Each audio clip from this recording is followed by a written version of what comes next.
Assalamualaikum warahmatullahi wabarakatuh. Halo anak-anak kelas 6, berjumpa lagi dengan Bu Hanim. Hari ini kita akan belajar di tema 4 tentang globalisasi, subtema 1 globalisasi di sekitarku, pembelajaran yang keempat. Setelah kita belajar pada pembelajaran 4 kali ini, tujuan pembelajaran yang diharapkan diantaranya: yang pertama, siswa dapat menganalisis manfaat dan dampak ketergantungan era globalisasi dalam kehidupan sehari-hari secara rinci. Yang kedua, siswa dapat menuliskan informasi, manfaat, dan dampak ketergantungan era globalisasi dalam kehidupan sehari-hari dalam bentuk diagram dengan tepat. Yang ketiga, siswa dapat menganalisis teks eksplanasi kaitannya dengan penerapan rencana dalam menghadapi era globalisasi dengan cermat. Yang keempat, siswa dapat menceritakan penerapan rencana dalam menghadapi era globalisasi kaitannya dengan kondisi ekonomi dengan berani. Anak-anak, kaitannya dengan globalisasi, yuk kita ingat-ingat kembali. Globalisasi dapat dimaknai sebagai sebuah proses mendunia. Kita pun merasakan betapa mudahnya berkomunikasi dengan sahabat dan keluarga. Era globalisasi ini seakan dunia tanpa batas. Kita merasakan seolah-olah tidak ada lagi batasan satu tempat dengan tempat lain di era globalisasi ini. Seakan tidak terpisah lagi oleh batas wilayahnya. Seluruh bangsa dan negara di muka bumi ini semakin terhubung satu dengan yang lain. Kita bisa menelpon atau mengirim email kepada teman-teman kita yang jauh. Kita dapat dengan mudah menemukan berbagai produk dari Jepang, Korea, Cina, Amerika, Jerman, dan berbagai negara lainnya. Begitupun produk Indonesia juga bisa ditemukan di banyak negara. Anak-anak, setelah kita membaca teks tentang globalisasi, yuk kita diskusikan beberapa pertanyaan berikut. Yang pertama, apa yang dimaksud dengan globalisasi?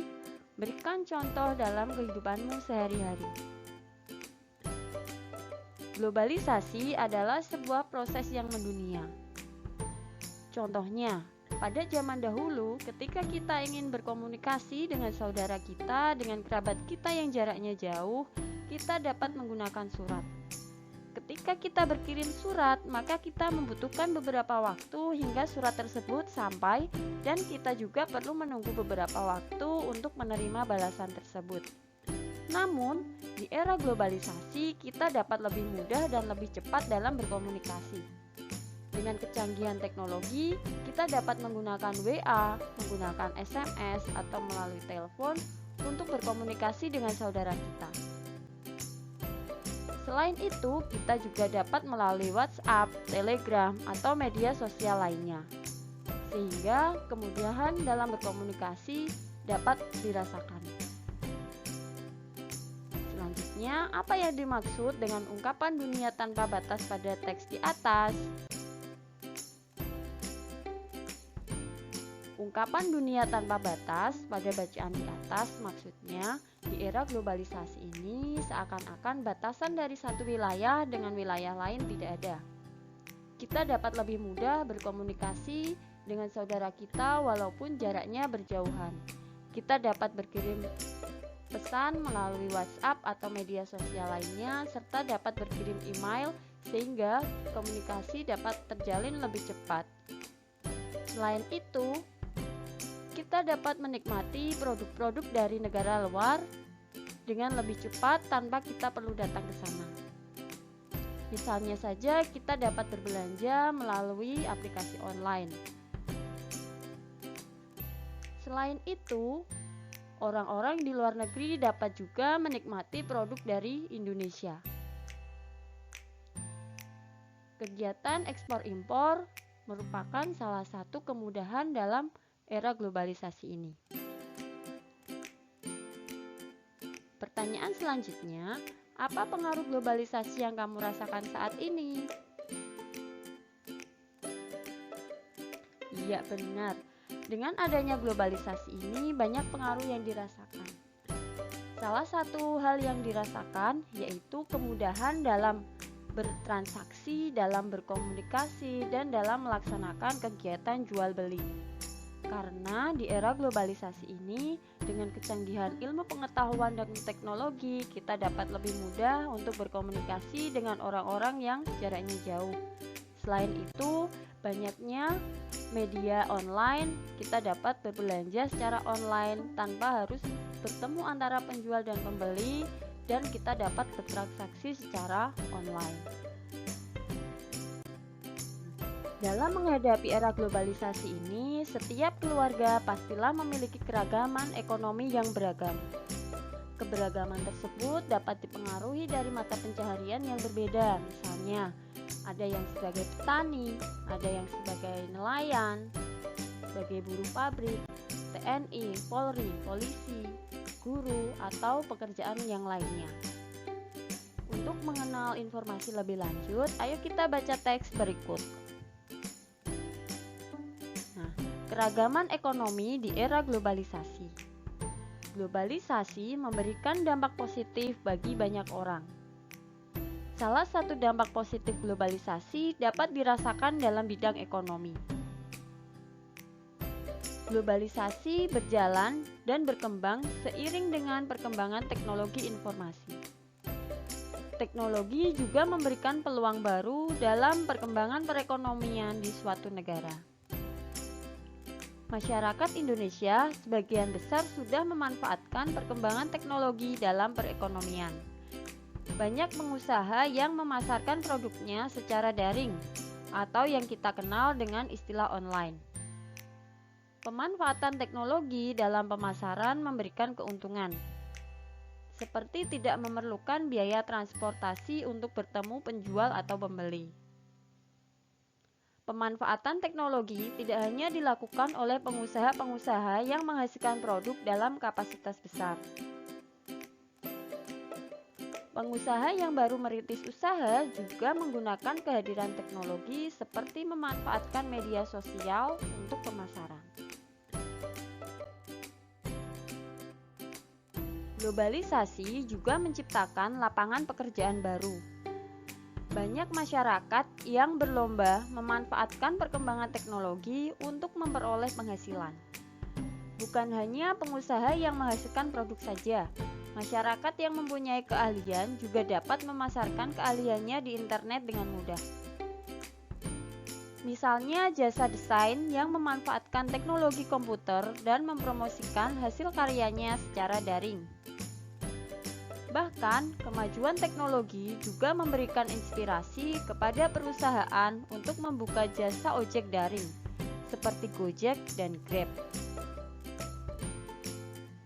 Tidak hanya penjual yang dimudahkan untuk pemasaran. Masyarakat yang ingin berbelanja juga dipermudah dengan adanya online shopping. Online shopping merupakan kegiatan berbelanja yang dilakukan secara daring dan tanpa keluar rumah.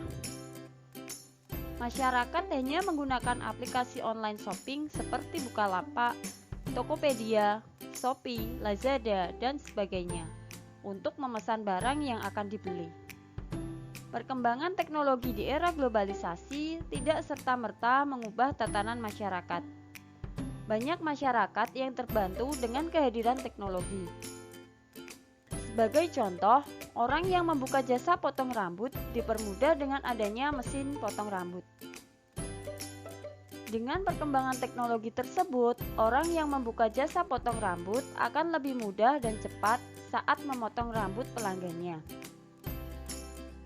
Jadi, semua perkembangan teknologi dapat memberikan manfaat asal kita bijak dalam menggunakannya.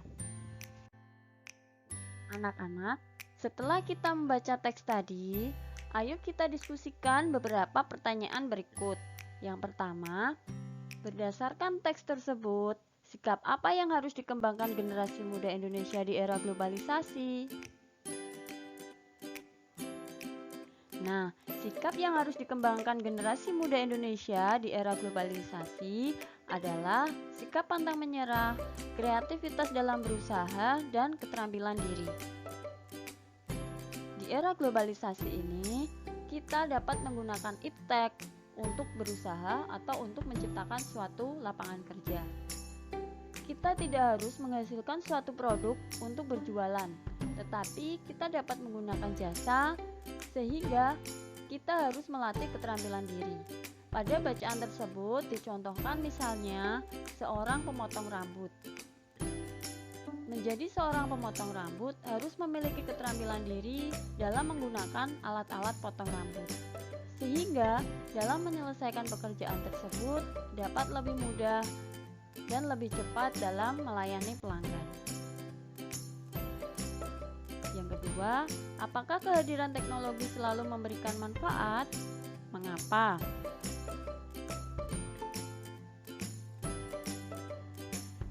Ya benar, teknologi akan memberikan manfaat jika digunakan secara tepat. Jika kita menggunakan teknologi yang tidak tepat, maka bukan manfaat yang didapatkan, tetapi bahaya atau dampak buruk yang akan didapatkan. Karena dengan penggunaan teknologi, informasi akan dapat lebih mudah menyebar ke penduduk atau ke orang-orang, sehingga ketika kita menggunakan teknologi dengan tidak tepat, maka akan menciptakan bahaya atau dampak negatif untuk diri kita sendiri. Sehingga dalam menggunakan teknologi di era globalisasi ini, kita harus bijak dan sesuai dengan kebutuhan. Anak-anak, setelah kita belajar pada pembelajaran 4 kali ini, ada 2 kegiatan yang harus anak-anak selesaikan.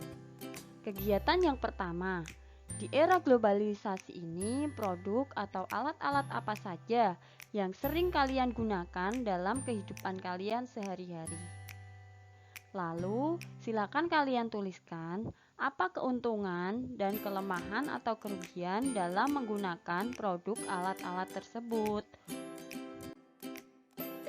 Selanjutnya, kegiatan yang kedua, ayo bercerita. Nanti silakan ceritakan tentang kondisi ekonomi keluargamu. Pada bacaan tadi sudah dicontohkan keragaman ekonomi di era globalisasi. Misalnya, ada yang sebagai penjual online. Nanti silakan kalian ceritakan, atau mempunyai pekerjaan yang lainnya boleh diceritakan. Lalu tulislah rencana-rencana yang akan kamu lakukan untuk menghadapi era globalisasi ini. Nanti silakan direkam atau di video, kemudian dikirimkan ke Bu Hanim. Oke anak-anak, kegiatan di pembelajaran 4 sudah selesai. Sampai jumpa di pembelajaran selanjutnya. Bu Hanim akhiri, wassalamualaikum warahmatullahi wabarakatuh.